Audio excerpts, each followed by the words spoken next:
মাই audio বুকে শুনছেন হুমায়ুন আহমেদ লিখিত উপন্যাস কুটু মিয়া।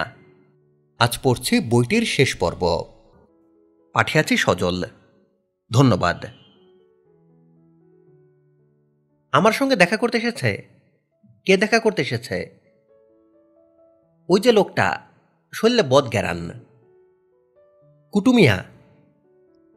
যে কুটু মিয়া। আফাগো, আমার ডর লাগতাছে।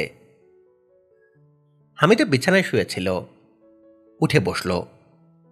তার ইচ্ছা আসিয়াকে একটা কড়া ধমক দেয়। আহ্লাদি ধরনের কথা অসহ্য লাগে। আমার ডর লাগতেছে মানে কি? ডর লাগার কি হয়েছে? এইসব হচ্ছে মন রাখার কথা। আসিয়া বুঝতে পারছে কুটুকে তার আপা অপছন্দ করছে, কাজেই সে ডর লাগার কথা বলছে। যদি এমন হতো সে কুটুকে পছন্দ করত, তাহলে আসিয়া বলতো লোকটা এমন ভালো, দেখলেই মনে শান্তি শান্তি লাগে। হামিদা বলল, সে কি চায়? আপনার সাথে কথা বলতে চায়। হাতে আইসক্রিমের বাটি, মনে হয় তরকারি আনছে। আফাগো, হের তরকারি খায়েন না। হের শোল দিয়ে ভুরভুর কইরা পচা গোবরের বাস আসতেছে। আসিয়া, এত কথা বলার দরকার নেই। আমি ওর তরকারি খাবো কি খাবো না সেটা আমি ঠিক করব। আজ কি বার? বুধবার। আজকে 9 তারিখ। জানি না আফা। আজ যে 9 তারিখ বুধবার, এই তথ্য হামিদার জানা আছে। তারপরেও অন্যের কাছে জানতে চাওয়ার অর্থ কি এই যে হামিদা চাচ্ছে না আজকের দিনটা বুধবার হোক? তার অবচেতন মন আসিয়ার কাছ থেকে অন্য কিছু শুনতে চাচ্ছে। হামিদা খাট থেকে নামল, ছোট্ট নিঃশ্বাস ফেলে ঘরের কোণার দিকে তাকালো। 2টা সুটকেস রেডি করা আছে। কুটুর হাতে সুটকেস 2টা দিয়ে সে এখনই চলে যেতে পারে। যেতেই যখন হবে, আগে যাওয়াই কি ভালো না? কিন্তু মন টানছে না, একেবারেই মন টানছে না। হাজী সাহেবের বসার ঘরে কুটু দাঁড়িয়ে আছে। হামিদাকে দেখে সে বিনীত ভঙ্গিতে সালাম দিল। হামিদা বলল, কি ব্যাপার কুটু? কুটু জবাব দিল না, মাথা নিচু করে দাঁড়িয়ে রইল। কুটুর গা থেকে কোনো পচা গন্ধ আসছে না, লেবুর গন্ধের মতো গন্ধ আসছে। অতি হালকা ঘ্রাণ, কিন্তু স্পষ্ট। লেবু বাগানে যখন লেবু ফুল ফুটে তখন বাগানের আশেপাশে এমন সৌরভ পাওয়া যায়। আসিয়া বলছিল পচা গোবরের গন্ধ। আসিয়ার কথা সত্যি না। হামিদা দ্রুত চিন্তা করছে। কুটুর গা থেকে আগেও একবার লেবুর গন্ধ এসেছিল, আজও আসছে। এর পেছনে কোনো কারণ কি আছে? কুটু কি জানে লেবুর গন্ধ তার খুব পছন্দের? কুটু বলল, আপনার জন্য তরকারি আনছি। কাল রাইতে এই তরকারিটা খাইয়া স্যার খুব পছন্দ করছিলেন। স্যার বললেন আপনার জন্য 1 বাটি পাঠাইতে। হামিদা বলল, তুমি কিসের তরকারি এনেছ আমি একটু আন্দাজ করি, দেখি আমার আন্দাজ ঠিক হয় কিনা। তুমি এনেছ শিং মাছের ডিমের তরকারি। আমার আন্দাজ কি ঠিক আছে? কুটু চাপা গলায় বলল, জি আপা। হামিদা বলল, আমার অনুমান করার শক্তি দেখে তুমি মুগ্ধ হওনি? কুটু জবাব দিল না। হামিদা বলল, আমি নিজে কিন্তু মুগ্ধ হয়েছি। অনুমান কিভাবে করলাম জানো? শিং মাছের ডিমের ঝোল আমার খুব পছন্দের। দেশের বাড়িতে মা এই রান্নাটা রাঁধতেন। ভালো কোনো খাবারের কথা মনে হলেই আমার শিং মাছের ডিমের কথা মনে হয়। আমার পছন্দের জিনিসগুলি তুমি কিভাবে টের পাচ্ছ? কুটু মেঝের দিকে তাকিয়ে চুপ করে আছে। যে আইসক্রিমের বাটিতে করে সে ডিম এনেছিল সেই বাটি এখন সে পিঠের দিকে সরিয়ে রেখেছে। হামিদা বলল, তুমি কি মানুষের মনের কথা বুঝতে পারো? দাঁড়িয়ে থেকো না, কথার উত্তর দাও। কুটু নাসূচক মাথা নাড়ল। তুমি আমাকে চা বানিয়ে খাইয়েছিলে। দেখা গেল যে চা আমাকে বানিয়ে খাইয়েছ সেই মশলা চা অনেকদিন থেকেই আমার খাওয়ার শখ। আমার জন্য তরকারি নিয়ে এসেছ। দেখা গেল যে তরকারি এনেছ সেই তরকারি অনেকদিন থেকেই আমার খাওয়ার শখ। আমি তো কিছু বুঝতে পারছি না। কুটু বিড়বিড় করে বলল, আমি নিজেও কিছু বুঝি না আপা। হামিদা বলল, আজ আমি ওই বাড়িতে যাচ্ছি, সেরকম কথা আছে। তুমি কি সেটা জানো? জানি। যদি জানো তাহলে তরকারি নিয়ে এলে কেন? কুটু নিচু গলায় বলল, আপনারে বলতে আসছি যেন আপনি না যান। আমার নিজের বাড়িতে আমি যাব না? অবশ্যই যাইবেন আপা, কয়েকটা দিন পরে যাইবেন। কয়েকটা কুত্তা ইসা জুটছে। কুত্তাগুলা খুবই উপদ্রব করতেছে। এর মধ্যে একটা কুত্তার হইছে জলাতঙ্ক, পাগলা কুত্তা। তুমি আমাকে ভয় দেখাচ্ছ? আমি আমার নিজের বাড়িতে যাব না কুকুরের ভয়ে? আমি অবশ্যই যাব, আজই যাব। যে আচ্ছা। কুটু শোনো, বাড়িতে গিয়ে আমি যেন তোমাকে দেখতে না পাই। তোমার চাকরি অনেক দিন হয়েছে, এখন চাকরি শেষ। বুঝতে পারছো কি বলছি? জি। তরকারিটা কি রেখা যাব না নিয়ে যাব? হামিদা ক্লান্ত গলায় বলল, তরকারি যা ইচ্ছা করো, ওই তরকারি আমি খাবো না। এখন আমার সামনে থেকে বিদায় হও। সাময়িক বিদায় না, পুরোপুরি বিদায়। আমি আমার বাড়িতে যখন যাব তখন যেন তোমাকে না দেখি। হাজি সাহেব বইয়ের দোকানে বসে আছেন। তার চোখ মুখ শুকনা, মুখ হা করা। তিনি পান খাচ্ছিলেন। পান চিবানো বন্ধ হওয়ায় মুখে পানের রসের আস্তরণ জমে গেছে। দেখে মনে হচ্ছে কেউ তার মুখের ভেতর খয়েরি রং দিয়ে দিয়েছে। হাজি সাহেব 10 মিনিট আগে খবর পেয়েছেন ইয়াকুব ঢাকা মেডিকেল কলেজ হাসপাতালে মারা গেছে। কুকুরের কামড়ে কেউ মারা গেছে এটা তিনি আগে শোনেননি। কুকুর সুন্দরবনের বাঘ না। ঝেড়ে লাথি দিলে কুকুর পালাবার পথ পায় না। সেই কুকুর কামড়ে মানুষ মেরে ফেলেছে, এটা কেমন কথা? ইয়াকুবের এক চাচাতো ভাই দোকানের সামনে এসে বিরাট হইচই শুরু করেছে। তাকে ঘিরে মানুষের ভিড়। সে আকাশ ফাটিয়ে চিৎকার করছে, কুত্তা দিয়ে আমার ভাইরে খাওয়াইছে। কি সর্বনাশ করছে গো! কুত্তা দিয়ে আমার ভাইরে খাওয়াইছে। আপনারা বিচার করেন, আমার আদরের ভাইরে কুত্তা খাইয়া ফেলাইছে। হাজি সাহেব ম্যানেজারকে বললেন, টাকা দিয়ে যেন এর মুখ বন্ধ করা হয়, তারপর আড়ালে নিয়ে যেন শক্ত থাপ্পড় দেয়া হয়। হাজি সাহেবের মেজাজ খুবই খারাপ হয়েছে। তার সামনে নানান ঝামেলা। হাসপাতাল থেকে ডেড বডি আসবে, সেই ডেড বডি গ্রামের বাড়িতে পাঠাতে হবে, সঙ্গে টাকা পয়সা দিতে হবে। পুলিশের ঝামেলাও হবে, গন্ধে গন্ধে পুলিশ চলে আসবে। অস্বাভাবিক মৃত্যু মানেই পুলিশের মুখে হাসি। ওসি সাহেব তদন্তে আসবেন। গলা নিচু করে চিবিয়ে চিবিয়ে বলবেন, ইয়াকুব হলো প্রেসের কর্মচারী, সে তো দারোয়ানের কাজ জানে না। তারপরেও তাকে আপনি দারোয়ানের কাজে কেন পাঠালেন? যে কুকুরগুলি মেরেছে তারা তো আপনার ভাগ্নেরই পোষা কুকুর। আমরা গোপন সূত্রে খবর পেয়েছি, কুকুরগুলি আপনাদের লোকের ইশারায় ঝাঁপিয়ে পড়েছে। ঘটনা কি সত্যি? সত্যি হোক আর মিথ্যা হোক, আপনাকে আর আপনার ভাগ্নিকে একটু থানায় যেতে হবে। পুলিশের হয়রানি থেকে বাঁচার জন্য ম্যানেজারকে আগে ভাগেই থানায় পাঠানো দরকার। হামিদার বাড়িতেও যাওয়া দরকার। আলাউদ্দিনকে সবকিছু বুঝিয়ে আসতে হবে। পুলিশ যদি তদন্তে আসে তাহলে যেন উল্টাপাল্টা কিছু না বলে। তাকে বলতে হবে, কখন কুকুর কামড়েছে আমি কিছুই জানি না। আমার শরীর খারাপ ছিল, আমি দরজা বন্ধ করে ঘুমোচ্ছিলাম। লাশের সুরতহাল হবে। সুরতহালের রিপোর্টে যেন কিছু না থাকে সেই ব্যবস্থা করতে হবে। সুরতহাল যে ডাক্তার করবে তাকে টাকা খাইয়ে রাখতে হবে, যেন সে ঠিকঠাক লেখে কুকুরের কামড়ে মৃত্যু। উল্টাপাল্টা কোনো লাইন লিখে ফেললে সারে সর্বনাশ।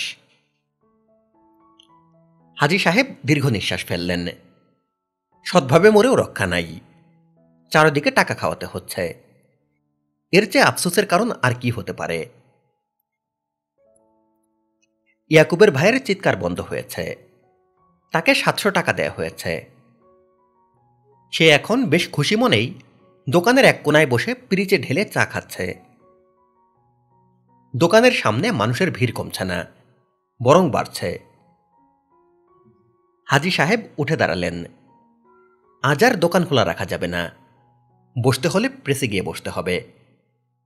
তারও আগে আলাউদ্দিনের কাছে যেতে হবে।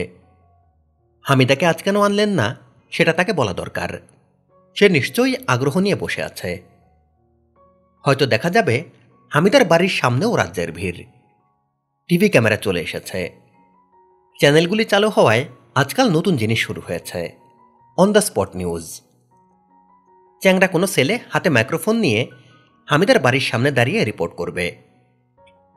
এই সেই ঘাতক বাড়ি।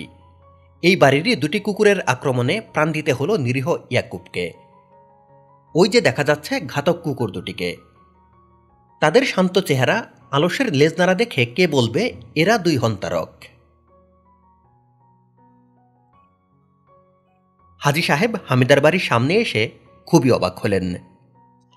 নিরিবিলি বাড়ি পড়ে আছে, চারপাশে কেউ নেই। হাজী সাহেব ভয়ে ভয়ে গেট খুললেন। তার মনে শঙ্কা কখন কুকুর দুটি ছুটে আসে। বাড়ির আশেপাশে কোনো কুকুরই নেই। দোতলায় ওঠার সিঁড়ির গোড়ায় একটা কালো কুকুর দেখা গেল। সে হাজী সাহেবকে দেখে কুই কুই করে উঠে চলে গেল। কুকুরটাকে মোটেই ভয়ঙ্কর মনে হচ্ছে না। রাস্তার নেড়ি কুকুর কখনো ভয়ঙ্কর হয় না। এদের জীবন কাটে ডাস্টবিনে ডাস্টবিনে খাবারের সন্ধানে। কুকুর সুলভ গুণাবলী এদের মধ্যে দেখা যায় না।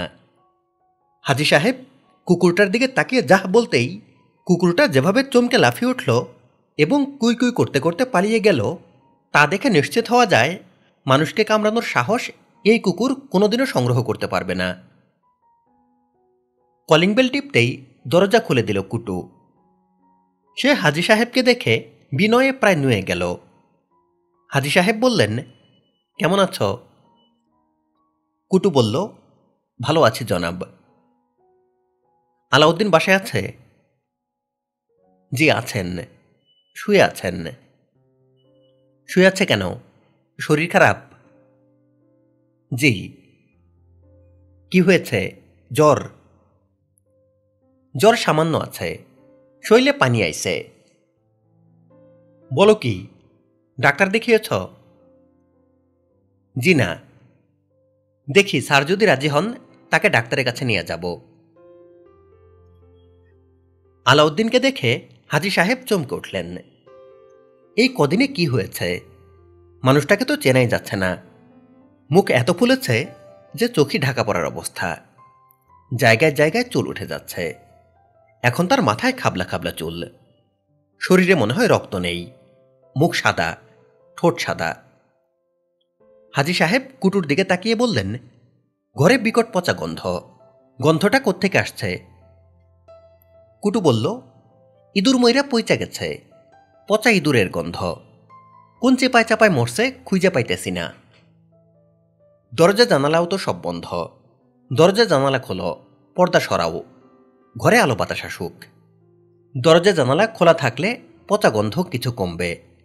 মেঝে ফিনাইল দিয়ে ধুয়ে দাও। জি আচ্ছা। হাজী সাহেব আলাউদ্দিনের দিকে তাকিয়ে বললেন, তোমার ব্যাপারটা কি বলো তো? আলাউদ্দিন ফিসফিস করে বললেন, আপনার কাছে আমি ক্ষমা চাই।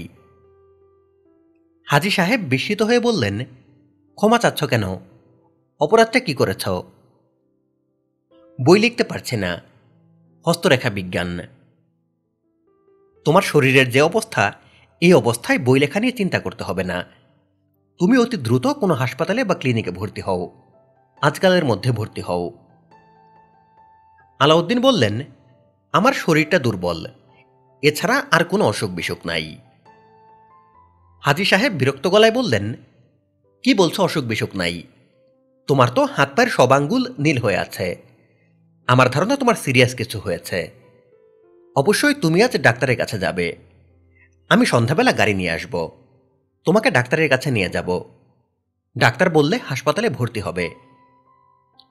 আলাউদ্দিন বললেন, জি আচ্ছা। তুমি তৈরি থাকবে, আমি ঠিক 4টা থেকে 5টার মধ্যে চলে আসব। হামিদাকে আজ আর আনলাম না। তোমাকে ডাক্তার নিশ্চয়ই হাসপাতালে ভর্তি করবে। হামিদা খালি বাড়িতে এসে কি করবে? ও কয়েকদিন পরে আসুক। আমি তোমাকে হাসপাতালে নিয়ে যাব। জি আচ্ছা, আপনার অনেক মেহেরবানি। মেহেরবানির কিছু না, এটা আমার কর্তব্য। তুমি তো বাইরের কেউ না, তুমি এখন আমার আত্মীয়, ভাগ্নি জামাই। তোমাকে তো আমি আসল কথাই বলতে ভুলে গেছি। তোমার কাছে পুলিশ আসতে পারে, যদি আসে বলবে আমি কিছুই জানি না, আমার শরীর খারাপ, রাত 8টার সময় দরজা বন্ধ করে ঘুমিয়ে পড়েছি। আলাউদ্দিন বললেন, আপনার কথা বুঝতে পারছি না, আমি কি জানি না। ইয়াকুবকে কখন কুকুরে কামড়েছে আর কখন সে মারা গেছে কিছুই জানো না। আমি তো আসলেই কিছু জানি না। ইয়াকুবকে কিছু যদি না জানো তাহলে ইয়াকুবকে এটাও জানার দরকার নেই। এই জগতে যত কম জানা যায় ততই ভালো। আমি উঠলাম, বিকেলে আসব, হামিদাকে সঙ্গে করে নিয়ে আসব। তুমি হাসপাতালে ভর্তি হয়ে যাও। আপনি যা বলবেন আমি তাই করব। হাসপাতালে ভর্তি হতে বললে ভর্তি হব, যদি বলেন এই বাড়ি ছেড়ে অন্য কোথাও চলে যেতে আমি চলে যাব। হাজী সাহেব ছোট্ট নিঃশ্বাস ফেলে বললেন, সেটা আমি জানি, তুমি নিতান্তই ভালো মানুষ। আফসোস হামিদা এটা বুঝতে পারছে না। যাই হোক, তোমার ঘরে আমি আর থাকতে পারছি না, পচা গন্ধে আমার দম বন্ধ হয়ে আসছে। তোমার বাবুর্চিকে বলো সে যেন খাট পালঙ্ক সরিয়ে মরা ইঁদুর খুঁজে বের করে, গন্ধেই তো মানুষ অসুস্থ হয়ে যাবে। আলাউদ্দিন বললেন, আমার বাবুর্চি বিষয়ে একটা কথা ছিল। হামিদা বলেছে বাবুর্চিকে বিদায় করে দিতে, আজকেই চলে যেতে বলেছে। তাকে কি বিদায় করে দিব? আরে না, ও থাকুক, যেতে হলে পরে যাবে। এখন তাকে বলো পচা ইঁদুরটা খুঁজে বের করতে। আলাউদ্দিন চুপ করে রইলেন। পচা ইঁদুরটা কোথায় আছে তিনি জানেন, বুকশেলফের পেছনে কুটু মিয়াই এনে রেখেছে। কুটুর যুক্তি হল, মদ যারা খায় তাদের মুখ থেকে মদের গন্ধ বের হয়। ঘরে কোনো পচা ইঁদুর থাকলে সেই ইঁদুরের বিকট গন্ধে অন্য গন্ধ কেউ টের পাবে না। আলাউদ্দিন কুটুর বুদ্ধি দেখে মুগ্ধ হয়েছেন। আসলেই তো ঘটনা সেরকম। হাজী সাহেব কিছুই টের পাননি। পচা ইঁদুরের গন্ধে আলাউদ্দিনের নিজের অসুবিধা হচ্ছে না, পচা গন্ধটা নাকে সয়ে গেছে। হাজী সাহেব দোতলার সিঁড়ির মাথায় দাঁড়িয়ে আছেন। সিঁড়ির গোড়ায় কালো কুকুরটা দাঁড়িয়ে আছে, তার সঙ্গে আরেকটা কুকুর যুক্ত হয়েছে। দ্বিতীয় কুকুরটা ছোট। দুটা কুকুরই তাকিয়ে আছে তার দিকে, তাদের চোখ চকচক করছে। সাপদ প্রাণীদের চোখ রাতে জ্বলে, এদের দেখা যাচ্ছে দিনেই জ্বলছে। হাজী সাহেব উপর থেকে বললেন, এই যা। কুকুর দুটা দুদিকে সরে গেল, তবে বেশি দূর গেল না, মাঝখানে জায়গা রেখে দুপাশে দাঁড়ালো এবং তাকিয়ে রইল হাজী সাহেবের দিকে। এক মুহূর্তের জন্যেও দৃষ্টি সরালো না। হাজী সাহেব একবার ভাবলেন কুটুকে সঙ্গে নিয়ে আসবেন, হাতে লাঠিসোঁটা থাকবে। কুকুর দুটিকে দেখতে ভয়ঙ্কর মনে হচ্ছে না, রাস্তার নেড়ি কুকুর যেরকম থাকে সেরকম। কিন্তু এরাই তো ইয়াকুবকে কামড়ে মেরে ফেলেছে, যদি তাকে তাড়া করে। তাছাড়া এদের চোখের দৃষ্টি ভালো না। হাজী সাহেব নিচে নেমে এলেন। তিনি ঠিক করে রেখেছেন, যদি তাকে দেখে কুকুর দুটা কাছে এগিয়ে আসে তাহলেই দোতলায় উঠে কুটুকে নিয়ে আসবেন। কুকুর দুটা যেরকম দাঁড়িয়েছিল সেরকম দাঁড়িয়ে রইল। হাজী সাহেব উঠোনে নামলেন। কুকুর দুটা এখনো তাকিয়ে আছে, লেজ নাড়ছে কিন্তু নড়ছে না। তিনি গেটের দিকে এগোচ্ছেন। কুকুর দুটা এখন তার পেছনে পেছনে আসছে। তার কাছে হঠাৎ মনে হলো এরা তাকে কামড়াবে, অবশ্যই কামড়াবে। যে কোনো মুহূর্তে দুজন দুদিক থেকে তার গায়ে ঝাঁপিয়ে পড়বে। আতঙ্কে হাজী সাহেবের শরীর হিম হয়ে গেল। তিনি শুনেছেন, মানুষ যদি ভয় পায় কুকুর সেই ভয় বুঝতে পেরে আরও ভয়ঙ্কর হয়ে ওঠে। ভয় পাওয়া যাবে না। কিন্তু তিনি ভয়ের হাত থেকে মুক্তি পাচ্ছেন না, তার কপাল ঘামছে, প্রবল ইচ্ছা করছে দৌড় দিতে। তিনি গেটের কাছাকাছি চলে এসেছেন। কুকুর দুটার কিছু বোঝার আগেই তিনি দৌড়ে গেট পার হতে পারবেন। কিন্তু দৌড়ানো ঠিক হবে না। কুকুরের সামনে যারাই দৌড় দিয়েছে তারাই কুকুরের কামড় খেয়েছে। ইয়াকুব হঠাৎ ভয় পেয়ে দৌড় দিয়েছিল বলেই কামড় খেয়েছে। হাজী সাহেব গেট পার হলেন। এখন তিনি রাস্তায়। রাস্তার পাশে গাছের নিচে একটা খালি রিকশা আছে। রিকশায় কোনো মতো উঠে পড়তে পারলে আর ভয় নেই। চলন্ত রিকশার কোনো যাত্রীকে কুকুর কামড়েছে বলে শোনা যায় না। এই কুকুর দুটা পাগলা কুকুরও না। পাগলা কুকুরের চালচলন আলাদা থাকে। এরা সারাক্ষণ মুখ হাঁ করে থাকে, মুখ দিয়ে লালা পড়ে। পাগলা কুকুরের লেজ নামানো থাকে। এই কুকুর দুটির লেজ নামানো না, তাদের মুখ দিয়ে লালাও পড়ছে না। হাজী সাহেব রিকশায় উঠলেন। রিকশাওয়ালাকে ক্ষীণস্বরে বললেন, বাংলা বাজার যাও। রিকশাওয়ালা রিকশা চালাচ্ছে। কুকুর দুটা পেছনে পেছনে আসছে। আসুক, এখন আর কোনো সমস্যা নেই। হাজী সাহেব স্বস্তির নিঃশ্বাস ফেললেন। আর তখনই কুকুর দুটা দুদিক থেকে এসে তার উপর ঝাঁপিয়ে পড়ল। তিনি উঠে দাঁড়াতে চেষ্টা করলেন। রিকশা উল্টে গেল। কুকুর দুটা পায়ের মাংসে দাঁত বসিয়ে দিয়েছে। রিকশা উল্টে যাবার পরও এরা পালিয়ে গেল না, দাঁত বসিয়ে রাখল। তিনি দুই হাত দিয়ে কালো কুকুরটার মাথা সরাতে চেষ্টা করলেন। কালো কুকুরটা তার পা ছেড়ে দিয়ে তার দিকে তাকালো এবং তার মুখের দিকে এগিয়ে আসতে থাকল। তার কাছে মনে হলো কুকুরটা প্রকাণ্ড হাঁ করেছে। কুকুরটা এখন তার পুরো মাথাটাই তার মুখের ভেতর ঢুকিয়ে নেবে।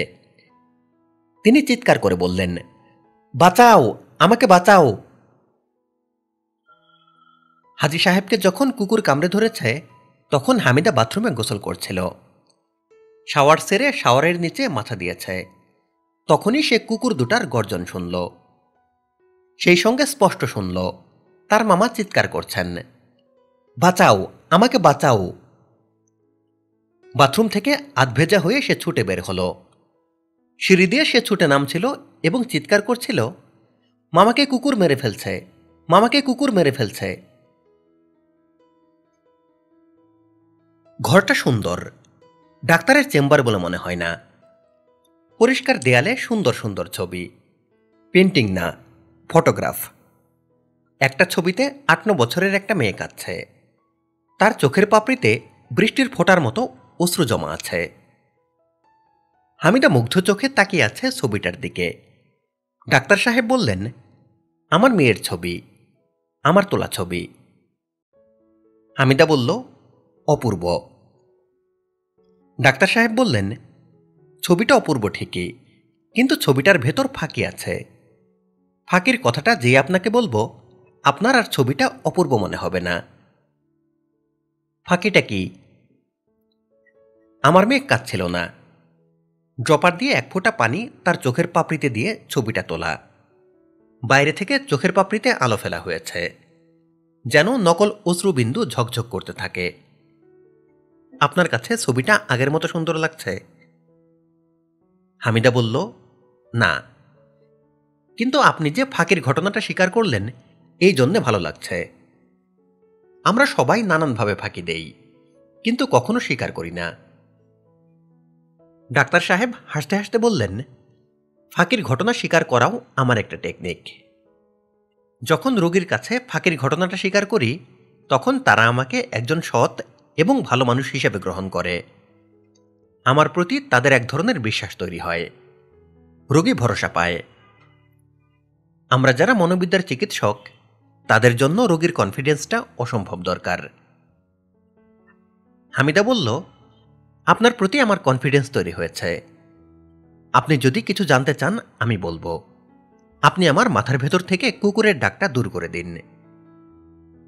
ডাক্তার সাহেব বললেন, চা খাবেন? আমার ঘন ঘন চা খাবার অভ্যাস নেই। ডাক্তার সাহেব বললেন, চায়ের একটা কাপ হাতে থাকা মানে এক ধরনের ভরসা। অসহায় বোধ করলে চায়ের পেয়ালা স্পর্শ করবেন। গরম কাপের স্পর্শে মনে হবে জীবন্ত কেউ আপনার কাছে আছে। হামিদা বলল, চা দিন। ডাক্তার সাহেব ফ্লাস্ক থেকে 1 মুখ চা ঢেলে হামিদার দিকে এগিয়ে দিয়ে বললেন, মাঝে মাঝে আমাদের কানে বাস্তব কিছু সমস্যা হয়। ইনার ইয়ারে খুব সূক্ষ্ম একটা হাড় থাকে। হাড়টা থাকে তরল পদার্থে ডোবানো। এই তরলে যখন কোনো সমস্যা হয়, যেমন ঘনত্বের সমস্যা, ভিসকোসিটির সমস্যা, ইলেকট্রিক্যাল সমস্যা, তখন মানুষ মাথার ভেতর নানা রকম শব্দ শোনে। কেউ শুনে ঝিঝির ডাক, কেউ শুনে ঘুনপোকার ডাক। শীর্ষেন্দু মুখোপাধ্যায়ের একটা উপন্যাস আছে, নাম ঘুনপোকা। এই উপন্যাসের নায়কের মাথার ভেতর সব সময় ঘুনপোকা ডাকত। আপনি কি উপন্যাসটা পড়েছেন? জি না, আমার কানে কোনো সমস্যা নেই। ইএনটি স্পেশালিস্টকে দেখিয়েছি, তারা নানা রকম পরীক্ষা নিরীক্ষা করেছে, এবং যে কুকুরগুলির ডাক আমি শুনি ওরা কল্পনার কোনো কুকুর না, এদের অস্তিত্ব আছে। আমি তো আপনাকে বলেছি এরা থাকে আমার বাড়িতে। ডাক্তার সাহেব বললেন, কুকুর নিয়ে আপনি খুব বেশি ভেবেছেন, কারণ এরা আপনার সাজানো সংসারে সমস্যা তৈরি করেছে। কুকুরের কারণে ভাড়াটে চলে গেছে, অতিরিক্ত চিন্তার কারণে কুকুরের ডাক আপনার মাথায় ঢুকে গেছে, মস্তিষ্কের নিউরনে ভারসাম্য নষ্ট হচ্ছে। যদি এরকম চলতে থাকে, আপনি শুধু যে কুকুরের ডাক শুনবেন তা না, কুকুরগুলি দেখতেও পাবেন। হঠাৎ গভীর রাতে যদি ঘুম ভেঙে যায়, তাহলে দেখবেন আপনার ঘরে কয়েকটা কুকুর বসে আছে। অডিটরি হ্যালুসিনেশন ভিজুয়াল হ্যালুসিনেশনের রূপ নেবে। এর হাত থেকে বাঁচার উপায় কি? বাঁচার একটাই উপায়, হ্যালুসিনেশনের ব্যাখ্যাটা বিশ্বাস করা এবং হ্যালুসিনেশনকে গুরুত্ব না দেয়া। তাছাড়া আমি আপনাকে ওষুধপত্র দেব। আগে মনোবিশ্লেষণের মাধ্যমে মনোরোগের চিকিৎসা করা হতো, এখন আমাদের হাতে অনেক পাওয়ারফুল ড্রাগ আছে। আমি যে কথাগুলি বলছি আপনি কি বিশ্বাস করছেন? হামিদা বলল, বিশ্বাস করার চেষ্টা করছে, পুরোপুরি বিশ্বাস করতে পারছি না। কেন পারছেন না? আমি নিজে একটা ব্যাখ্যা দাঁড় করিয়েছি, আপনাকে বলবো? বলুন। আমি 100% নিশ্চিত কেউ একজন পরিকল্পিতভাবে ঘটনাগুলি ঘটাচ্ছে, যেন আমি আমার বাড়িতে ফিরে না যাই। গোপন কিছু আমার বাড়িতে হচ্ছে, নিষিদ্ধ কোনো কর্মকাণ্ড। তারা চাচ্ছে না আমি সেই কর্মকাণ্ড জেনে ফেলি। ডাক্তার সাহেব হাসতে হাসতে বললেন, আপনার ধারণা নিষিদ্ধ কর্মকাণ্ড করছে আপনার স্বামী আলাউদ্দিন সাহেব এবং তার হেল্পিং হ্যান্ড মিস্টার কুটুমিয়া? জি, কুটুমিয়ার সুপার ন্যাচারাল কিছু ক্ষমতা আছে। ডাক্তার সাহেব বললেন, আপনি খুব একটা ভুল বিশ্বাস নিয়ে ঘটনার ব্যাখ্যা করার চেষ্টা করছেন। মানুষকে নানান প্রতিভা দিয়ে পৃথিবীতে পাঠানো হয়েছে, সাহিত্যের প্রতিভা, সঙ্গীতের প্রতিভা, বিজ্ঞানের প্রতিভা, কিন্তু সুপার ন্যাচারাল কোনো ক্ষমতা দিয়ে পৃথিবীতে পাঠানো হয়নি। হামিদা বলল, মুসা নবীকে কিন্তু ক্ষমতা দিয়ে পাঠানো হয়েছিল। তিনি হাতের লাঠি যখন মাটিতে ফেলতেন, সেই লাঠি সাপ হয়ে যেত। ডাক্তার সাহেব বললেন, ধর্মের সঙ্গে বিজ্ঞানকে মেলানো ঠিক হবে না। থিওসফি এবং পদার্থবিদ্যা এক জিনিস না। কুটুর যে সুপার ন্যাচারাল ক্ষমতা আছে এটা আপনি বিশ্বাস করছেন না। আমি কিন্তু এ ব্যাপারে নিশ্চিত। আমি আপনাকে কিছু ঘটনার কথাও বলেছি। আপনার কি ধারণা আমি মিথ্যা কথা বলছি? না, আপনি সত্য কথাই বলছেন। আপনি যা সত্যি বলে বিশ্বাস করছেন তাই বলছেন। আপনার সত্যি এবং আমার সত্যি এক নাও হতে পারে। এক কাজ করলে কেমন হয়, আপনি কুটুমিয়াকে এখানে নিয়ে আসুন, কিংবা আমাকে তার কাছে নিয়ে চলুন। আপনি যাবেন? অবশ্যই যাব। মানুষ হিসেবে আমি খুবই কৌতূহলী। আমি তাকে জিজ্ঞেস করব আমার সবচেয়ে প্রিয় খাবারের নাম বলতে। তাকে সেই খাবার তৈরি করতে হবে না, নাম বললেই হবে। আমি নিশ্চিত সে বলতে পারবে না। আমার সবচেয়ে প্রিয় খাবার হলো হিদল ভর্তা, এবং আমার প্রিয় পারফিউম হলো পয়জন। কুটুমিয়ার গা থেকে পয়জনের গন্ধ আসে কিনা দেখি।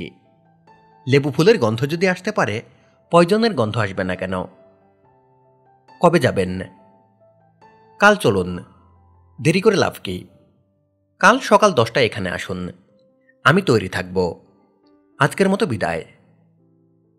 হামিদা বলল, আমাকে ওষুধ দেবেন না? ডাক্তার সাহেব হাসতে হাসতে বললেন, কুটুমিয়ার সঙ্গে দেখা করার পর আপনাকে ওষুধ দেব। আপনাকে কি ডোজে ওষুধ দিতে হবে এটা ঠিক করার জন্য কুটুমিয়ার সঙ্গে দেখা হওয়া দরকার। হামিদা উঠে দাঁড়াতে দাঁড়াতে বলল, ডাক্তার সাহেব, আপনাকে আমার পছন্দ হয়েছে। আমি খুবই অনাগ্রহ নিয়ে সাইকিয়াট্রিস্টের কাছে এসেছিলাম। সেই অনাগ্রহ এখন আর নেই। আমি নিশ্চিত আপনি আমার মাথা থেকে কুকুরের ডাক দূর করতে পারবেন। তবে ডাক্তার সাহেব বললেন, তবে মানে? তবে কি? আমার ধারণা কুটু এমন কোনো ব্যবস্থা করবে যে আপনি তার সঙ্গে দেখা করতে পারবেন না। কুটুর এত ক্ষমতা? হ্যাঁ, তার এত ক্ষমতা। ডাক্তার সাহেব বললেন, আপনি কন্ডিশনড হয়ে আছেন। আপনার রোগ সারতে সময় নেবে। আমি আপনাকে ঘুমের ওষুধ দিচ্ছি, 14 মিলিগ্রাম ডরমিকাম। অবশ্যই আজ রাতে আপনি ডরমিকাম খেয়ে ঘুমোবেন। একা ঘুমোবেন না, কাউকে না কাউকে সঙ্গে রাখবেন। আগামীকাল আমি তৈরি থাকব। আপনি চলে আসবেন সকাল 10টায়। হামিদা বলল, আমি অবশ্যই আসব। হামিদা ডাক্তারের কথা মতো ঘুমের ওষুধ খেয়ে ঘুমোতে গেল। অন্যদিন ঘুমের ওষুধ খাওয়ার পরেও ঘুম আসতে দেরি হয়। আজ দ্রুত ঘুম এসে গেল। গভীর গাঢ় ঘুম। ভারী নিঃশ্বাসের শব্দে হামিদার ঘুম ভাঙল। কেউ একজন তার কানের কাছে নিঃশ্বাস ফেলছে। নিঃশ্বাসের গরম হাওয়া গালে লাগছে। হামিদার শরীর হিম হয়ে গেল। কানের কাছে গরম নিঃশ্বাস ফেলছে কে? ডাক্তার সাহেব তাকে একা ঘুমাতে নিষেধ করেছিলেন। তারপরেও সে একা ঘুমোচ্ছে। কাউকে সঙ্গে নিয়ে সে ঘুমোতে পারে না। মেঝেতে বিছানা করে আসিয়া ঘুমোতে পারত, কিন্তু সে ঘুমের মধ্যে কথা বলে, কাঁদে। কাজেই তাকে রাখা হয়নি। এখন মনে হচ্ছে ডাক্তার সাহেবের কথা শোনা উচিত ছিল। হামিদার হাতের কাছেই সুইচ বোর্ড। সে ইচ্ছা করলে বাতি জ্বালাতে পারে। বাতি জ্বালাতে প্রচণ্ড ভয় লাগছে। যদি বাতি জ্বেলে দেখেন কানের কাছে একটা কুকুর নিঃশ্বাস ফেলছে, তাহলে কি হবে? ডাক্তার সাহেব এরকম সম্ভাবনার কথা বলেছেন। হালকা শব্দ হলো ঘরের ভেতর। মেঝেতে কেউ একজন নড়ে উঠল। হামিদা নিশ্চিত অবশ্যই মেঝেতে বড়সড় একটা কুকুর থাবা গেড়ে বসে আছে। যদি এরকম কিছু হামিদা দেখে, তাহলে ধরে নিতে হবে এই কুকুর সত্যি কুকুর না, এটা তার মনের কল্পনা। দরজা ভেতর থেকে বন্ধ। সত্যিকারের কুকুরের ঘরে ঢোকার কোনো সম্ভাবনা নেই। হামিদা বাতি জ্বালালো। মেঝেতে দুটা কুকুর বসে আছে, একটা কালো, একটা বাদামি রঙের। কালো কুকুরটা প্রকাণ্ড, বাদামিটা ছোট। ছোট কুকুরটা হাঁ করে আছে, তার মুখ দিয়ে লালা পড়ছে। তারা একদৃষ্টিতে হামিদার দিকে তাকিয়ে আছে। হামিদা মনে মনে বলল, আমি যা দেখছি তা ভুল। ভিজুয়াল হ্যালুসিনেশন হচ্ছে। আমাকে মাথা ঠান্ডা রাখতে হবে, খুব ঠান্ডা রাখতে হবে। আমি কুকুর দুটার দিকে তাকাবো না। আমি খুব শান্ত ভঙ্গিতে খাট থেকে নামব। কুকুর দুটাকে পাশ কাটিয়ে দরজার কাছে যাব। দরজা খুলে ছাদে যাব। সিঁড়ি বেয়ে দোতলায় নেমে যাব। আসিয়াকে বলবো গরম 1 কাপ চা বানিয়ে দিতে, উষ্ণ চায়ের কাপ বন্ধুর মতো। এ জাতীয় কি একটা কথা যেন ডাক্তার সাহেব বলেছিলেন। হামিদা খাট থেকে নামল। দরজা খুলে ছাদে চলে এলো। কুকুর দুটা নিঃশব্দে তার পেছনে পেছনে আসছে। হামিদা ছাদ থেকে নামার সিঁড়ি খুঁজে পাচ্ছে না। সিঁড়িঘরে সবসময় বাতি জ্বলে, আজ বাতি নেই। কুকুর দুটা ঘর ঘর শব্দ করছে। হামিদা তাকালো কুকুর দুটির দিকে। আতঙ্কে এবং বিস্ময়ে হামিদা জমে গেল, কারণ কুকুর দুটি এখন তার উপরে ঝাঁপিয়ে পড়ার প্রস্তুতি নিচ্ছে। এই তো লাফ দিল। হামিদা প্রাণপণে দৌড়ালো। ছাদের শেষ মাথায় এসে পড়েছে। ছাদের এই অংশে রেলিং নেই। ভালোই হয়েছে, রেলিং থাকলে সে আটকা পড়ে যেত। হামিদা দোতলার ছাদ থেকে লাফিয়ে পড়ল। পিজি হাসপাতালের মনোবিদ্যার সহকারী অধ্যাপক ডাক্তার আরিফিন চৌধুরী হামিদার জন্য সকাল 10টা থেকে 11টা পর্যন্ত অপেক্ষা করলেন। হামিদা এলো না। আরিফিন চৌধুরী বিস্মিত হলেন না। তিনি তার অভিজ্ঞতায় দেখেছেন, শতকরা 60% মানসিক রোগী প্রথম সেশনের পর দ্বিতীয় সেশনে ডাক্তারের কাছে আসে না। হয় আপনা আপনি তাদের রোগ সেরে যায়, কিংবা মনোরোগ চিকিৎসকের কোনো প্রয়োজন তারা বোধ করে না। কুটু, আমি কতক্ষণ পানিতে আছি? 38 ঘন্টা। শুধু ঘন্টার হিসাব দিলে হবে না, মিনিটের হিসাবও লাগবে। 38 ঘন্টা কত মিনিট? 38 ঘন্টা 7 মিনিট। তোমার কি মনে হয় আমি পানিতে বাস করার বিশ্ব রেকর্ড করতে পারবো? মানুষ চেষ্টা নিলে সব পারে। ভুল বললে কুটু, মানুষ চেষ্টা নিলেও সব কিছু পারে না। আমি 1000 চেষ্টা করলেও গান গাইতে পারবো না। আমার গানের গলা নাই। গান গাওয়ার খুব ইচ্ছা ছিল, সম্ভব হলো না। আমি যখন একা থাকতাম তখন মাঝে মাঝে গুনগুন করে গান করতাম। এখন তুমি সঙ্গে থাকো, লজ্জা লাগে বলে গাইতে পারি না। কোন ধরনের গান করতেন? বেশিরভাগ ইসলামী সঙ্গীত। তোরা দেখে যা মা আমিনার কোলে টাইপ। আমি অন্য ঘরে যাই, আপনি গান করেন না, তুমি থাকো। আমি ঠিক করেছি, এখন থেকে গান গাওয়ার ইচ্ছা হলে তোমার সামনেই গাইব। তুমি তো বাইরের কেউ না, তুমি হলে আপনা লোক। কুটু, তোমাকে একটা কথা বলতে ভুলে গেছি। অল্প দিনের মধ্যে তোমার মাথার চুল বড় হয়েছে, নখ বড় হয়েছে। তোমাকে দেখতে কিন্তু খারাপ লাগছে না। শুক্রিয়া।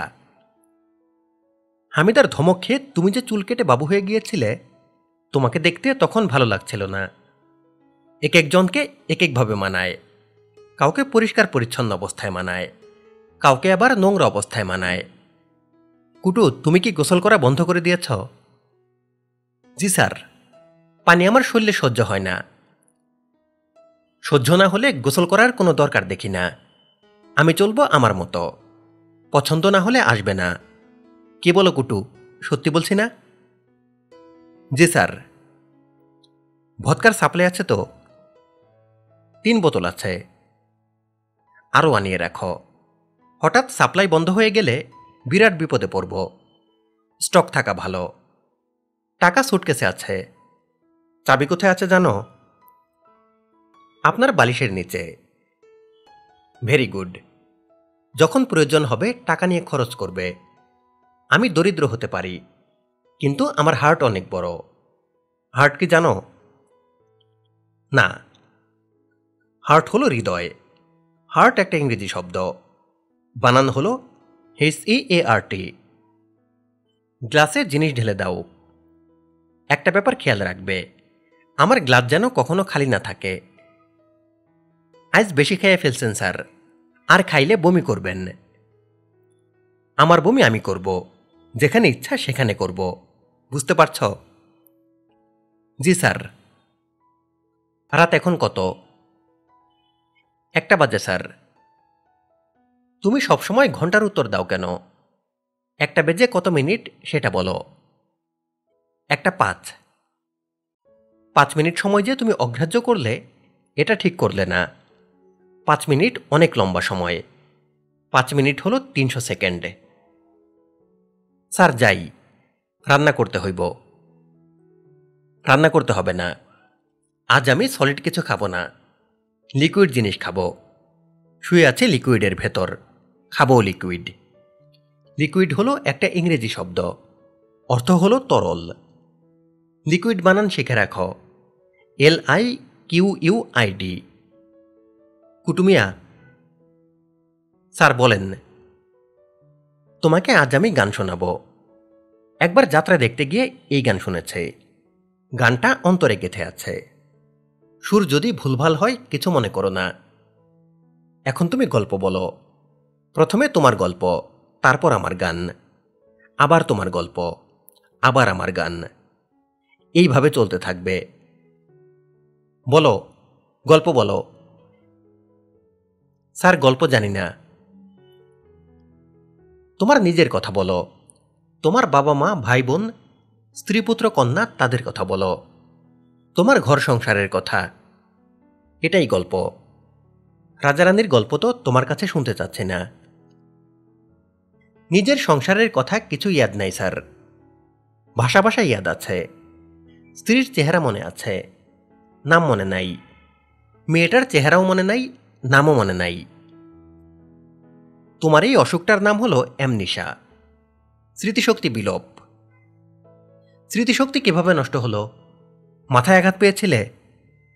তোমার মাথার চুলের যেমন খাবলা খাবলা অবস্থা, মনে হয় আঘাত পেয়েছ। জি না স্যার, আমার মৃত্যুর পর সব কেমন আওলা হয়ে গেছে। জীবিত যখন ছিলাম তখনকার কথা মনে নাই। ভাষা ভাষা ইয়াদ হয়, আবার বিস্মরণ হয়। কবরের ভিতর আমার চুলগুলা পইরা গেল, সব চুল পইরা গেল। এখন কিছু কিছু উঠতেছে। কুটুর কথা শুনে আলাউদ্দিন কিছুক্ষণ তার দিকে তাকিয়ে রইলেন। তারপর হাতে ধরা ভদকার গ্লাস একটানে শেষ করে বললেন, আমি কানে ভুল শুনেছি কিনা বুঝতে পারছি না। তুমি কি বললে? মৃত্যুর পর সব আলো হয়ে গেছে? জি। তুমি মারা গেছ নাকি? জি স্যার। কতদিন আগে মারা গেছ? এই ধরেন 20 বছর। কুটু: জি স্যার। তুমি যে খুবই বিস্ময়কর কথা বলছ এটা বুঝতে পারছ? জি না। আমারও ধারণা তুমি বুঝতে পারছ না। বুঝতে পারলে এ ধরনের কথা বলতে না। আমি নিতান্ত ভদ্রলোক এবং ভালো মানুষ বলে তোমাকে কিছু বললাম না। অন্য কেউ মিথ্যা কথা বলার জন্য তোমাকে শক্ত ধমক দিত। হাজী সাহেবের সামনে এমন কথা বললে তিনি তোমাকে কানে ধরে উঠবোস করাতেন।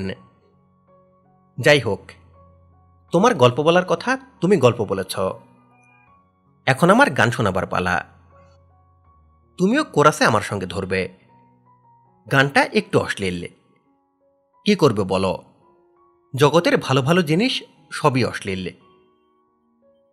আলাউদ্দিন গান ধরলেন। কুটু তার সঙ্গে কোরাসে সামিল হল। হাঁটু পানিতে নামিয়া কন্যা হাঁটু মাঞ্জন করে, কন্যার হাঁটু দেখিয়ে আমার দিল কুরকুর করে। কুটু এবং আলাউদ্দিন একত্রে কোরাস। যমুনার জল দেখতে কালো, স্নান করিতে লাগে ভালো, যৌবন মিশিয়ে গেল জলে। নাভি পানিতে নামিয়া কন্যা নাভি মাঞ্জন করে, কন্যার নাভি দেখিয়া আমার দিল কুরকুর করে। কোরাস। যমুনার জল দেখতে কালো, স্নান করিতে লাগে ভালো, যৌবন মিশিয়া গেল জলে। বুক পানিতে নামিয়া কন্যা বুক মাঞ্জন করে, কন্যার বুক দেখিয়া আমার দিল কুরকুর করে। কোরাস। যমুনার জল দেখতে কালো, স্নান করিতে লাগে ভালো, যৌবন মিশিয়া গেল জলে। গান শেষ করে আলাউদ্দিন হুক্কার নল হাতে নিলেন। কুটু তার জন্যে নয়াবাজার থেকে রাবারের নল লাগানো হুক্কা কিনে এনেছে।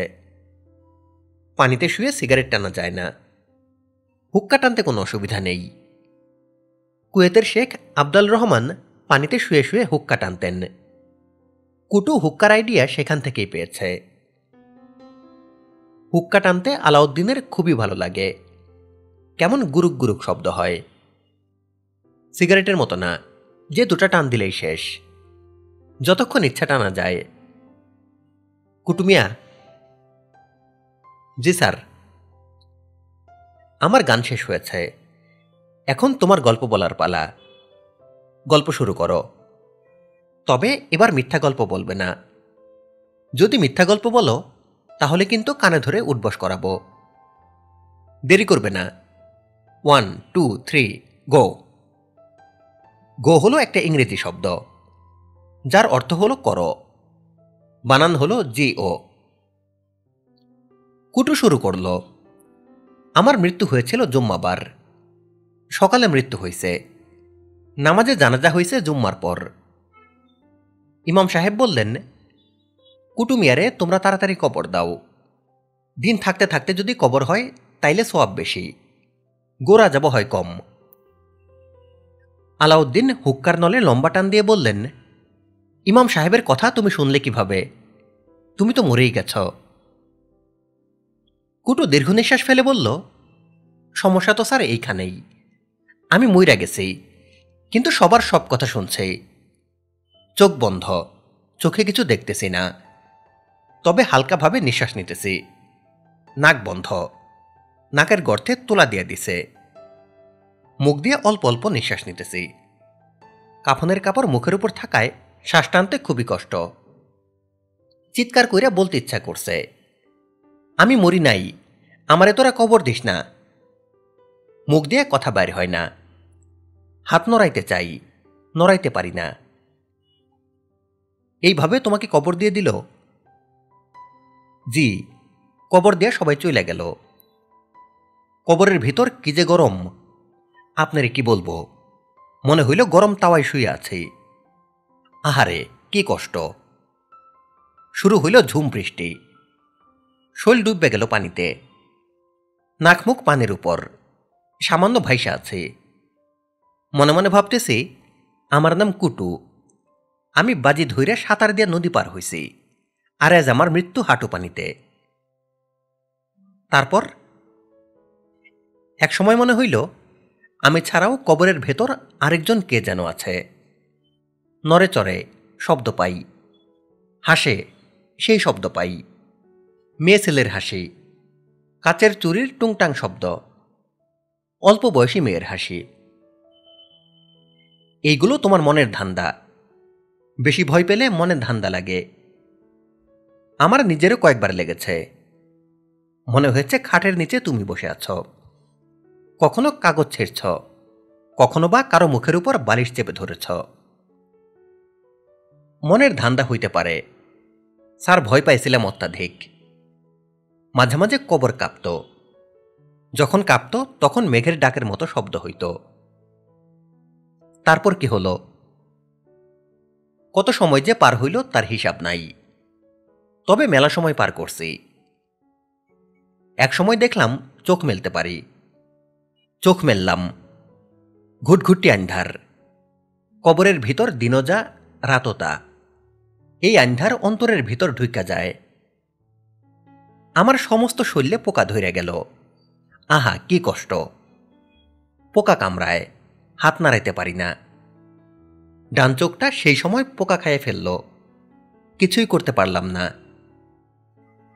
ক্ষুধা তৃষ্ণা ছিল না? ক্ষুধা ছিল না, তবে পানির পিপাসা হইত। পানির পিপাসা হইত, আবার চলে যাইত। তারপর কি হলো? একসময় দেখলাম হাত নড়াইতে পারি, পা নড়াইতে পারি। তখন কাফনের ভেতর থেকে বাইর হইলাম। মাটিতে হেলান দিয়া বসলাম। কবরের ভেতর বসার জায়গা থাকে? জি থাকে। কবর সেইভাবে খোদা হয়। তুমি কবরে বসে রইলে? জি। বের হবার চেষ্টা করলে না? জি না। আমার মনে হইল ভালোই তো আছেই, বাইর হয়ে কি লাভ? ক্ষুধা তৃষ্ণা কিছুই নাই, একটা আলাদা শান্তি। তবে কবর যখন কাঁপত তখন বড় অস্থির লাগত, বড়ই ভয় লাগত। ভয়ের চোটে প্রায়ই পেশাব করে ফেলতাম। কতদিন এইভাবে বসেছিলে? মনে হয় 1 সপ্তাহ। তুমি না বললে কবরের ভেতর ঘুটঘুটি অন্ধকার? দিনরাত্রি বুঝলে কি করে? চোখ মেলার পর বুঝলাম, দিনের বেলা কবরের ভেতর সামান্য আলো থাকে, মাটির ফাঁক ফোকর দিয়ে ঢুকে। দিন রাত্রির হিসাব পাওয়া যায়। 1 সপ্তাহ পরে কবর থেকে বের হয়ে এলে? জি। রাতে বাইর হইছি। কাফনের কাপড়টা লুঙ্গির মতো প্যাঁচ দিয়া কোমরে পইরে গেলাম আমার বাড়িতে। স্ত্রীর নাম ধইরে ডাকলাম। কি নাম? সেই নাম এখন ইয়াদ নাই। তোমার স্ত্রী বের হয়ে এলো? জি। সে বাইর হইল। আমার মা বাইর হইলেন। ছোট ভাই একটা ছিল, সে বাইর হইল। শুরু হইয়া গেল চিৎকার চেঁচামেচি, বিরাট ধুন্ধুমার। সবাই মনে করল আমি পিশাচ, কবর থাইকে উঠে আসছে। তারপর কি হলো? পুরা গ্রাম জায়গা গেল। এরা মশাল নিয়ে আমারে আগুনে পোড়ানোর জন্য ছুটে আসলো। আমি দৌড় দিলাম, এরাও পিছনে পিছনে দৌড় দিল। কাফনের সাদা কাপড় দূর থেকে দেখা যায়। আমি যেইখানে যাই এরা সেইখানে উপস্থিত হয়। শেষে কাপড় ফেলে দিয়া ল্যাংটা হইয়া দৌড় দিলাম। অনেক কষ্টে জীবন নিয়ে পালাইছি। চলে আসলাম ঢাকা শহরে। অনেকদিন ভিক্ষা করছি। গ্রামে আর ফিরে যাওনি? জি না। না গিয়ে ভালোই করেছ। তোমাকে দেখলেই ভাববে তুমি মৃত মানুষ। আবার তারা করবে, কি দরকার? আমার গল্পটা কি স্যার বিশ্বাস হয়েছে? না, বিশ্বাস হয় নাই। তাতে কিছু যায় আসে না কুটু। অন্যের বিশ্বাসের উপর তো কারোর হাত নাই। তোমার গল্প শেষ হয়েছে, এখন আমার গান শুরু হবে। আগেরটাই গাই, কি বলো? জি আচ্ছা। তুমি কোরাসে সামিল হইও। আলাউদ্দিন গান ধরলেন। আমার যমুনার জল দেখতে কালো, স্নান করিতে লাগে ভালো, যৌবন ভাসিয়া গেল জলে। কুটু তার সঙ্গে গলা মিলাল। একসময় গান থামিয়ে আলাউদ্দিন আচমকা জিজ্ঞেস করলেন, কুটু ঠিক করে বলো তো, আমার শরীরে ফোসকা উঠেছে? কুটু বলল, পিঠের দিকে 2-1টা উঠছে। ফোসকার ভিতর পোকা আছে? কুটু হ্যাসূচক মাথা নাড়ল। আলাউদ্দিন বললেন, কবরের ভেতর তোমার শরীরে যে পোকা উঠেছিল, এইগুলি কি সেই পোকা? জি, একই পোকা। আলাউদ্দিন বললেন, কুটু তুমি জীবিত মানুষ না মৃত মানুষ? আমি জানি না। আলাউদ্দিন আবারও গানে টান দিলেন। নাভিপানিতে নাইমা কন্যা নাভিমাঞ্জন করে, কন্যার নাভি দেখিয়া আমার দিল কুরকুর করে। দরজা জানালা সব বন্ধ। প্রতিটি বন্ধ জানালায় ভারী পর্দা ঝুলছে। দিনের আলোতেও ঘর অন্ধকার। সামান্য যে আলো আসছে, সে আলো আলাউদ্দিন সহ্য করতে পারছেন না। আলো পড়লেই চোখ জ্বলে যাচ্ছে, এরকম হয়। একটা ভেজা তোয়ালে সারাক্ষণ তাকে চোখের উপর দিয়ে রাখতে হয়। বাথটাব ভর্তি পানির ভেতর সম্পূর্ণ নগ্ন হয়ে আলাউদ্দিন শুয়ে আছেন। অনেকদিন ধরেই এই অবস্থায় আছেন। তার সমস্ত শরীর ফোসকায় ভরে গেছে। কিছু ফোসকা ফেটে ভেতরের পোকা বের হয়ে বাথটাবের পানিতে কিলবিল করছে। তীব্র যন্ত্রণায় আলাউদ্দিনের সমস্ত চেতনা আচ্ছন্ন। তিনি সারাক্ষণই চাপা আওয়াজ করেন। দূর থেকে সেই আওয়াজকে কুকুরের ঘর ঘর শব্দের মতো শোনায়। তার ক্ষুধাতৃষ্ণার সমস্ত বোধ লোপ পেয়েছে। তার কাছে এখন মনে হয় তিনি খুব ধীরে ধীরে নিচের দিকে নেমে যাচ্ছেন। যাত্রা শুরু হয়েছে অতল কোনো গহ্বরের দিকে। সেই অতল গহ্বরে কিছু একটা অপেক্ষা করছে তার জন্যে। সেই কিছুটা কি? বাথরুমের দরজা ধরে কেউ একজন দাঁড়িয়ে আছে। আলাউদ্দিনের চোখ বন্ধ, বন্ধ চোখের উপর ভেজা তোয়ালে। তারপরেও তিনি টের পেলেন কেউ একজন এসেছে। আলাউদ্দিন ভাঙা গলায় বললেন, কে? জবাব দিল কুটু। নিচু গলায় বলল, স্যার আমি। কি চাও কুটু? কুটু শান্ত গলায় বলল, চলে যাইতেছি স্যার, আপনার কাছ থেকে বিদায় নিতে আসছি। আলাউদ্দিন বললেন, আচ্ছা। বেতনের টাকাটা শুধু নিছি, বাকি টাকা সুটকেসে আছে। উপন্যাসের এখানেই সমাপ্তি। পাঠে ছিলাম সজল। ধন্যবাদ।